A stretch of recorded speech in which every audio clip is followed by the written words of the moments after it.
Hi everyone, my name is Cale Grieve with Sutton Group West Coast Realty with your Victoria sale report for the month of April.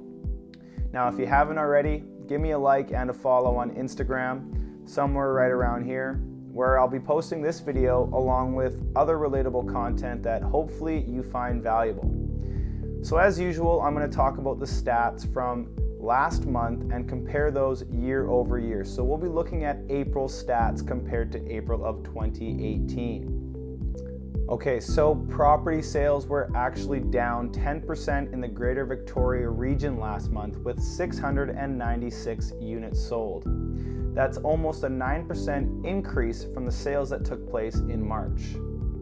When looking at condos, the sales of condos were also down almost 10% last month with 203 units sold.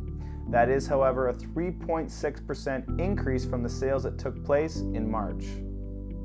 As you can imagine, the sales of single-family detached homes were also down last month by 12% to 369 units sold.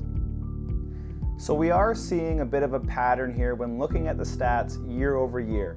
Yes, property sales are declining, but as we look at the stats from March through April, heading through the springtime, you can see the number of sales slowly start to pick back up. Now, as most of you can probably tell, it's been a fairly non-traditional spring market here in Victoria. Consumer purchasing power continues to be negatively impacted by the B20 mortgage stress test, causing a lot of buyers to take a seat back and save up more money for a down payment. Now, another thing that a lot of people talk about is the number of active listings on the market. We had over 2,700 active listings in the Greater Victoria area at the end of April last month. That's a 13% increase from March and over 37% increase year over year. Now, one thing I personally enjoy talking about is the benchmark value for homes and condominiums. This really allows consumers and investors to see how properties are shaping and evolving in our changing market year over year.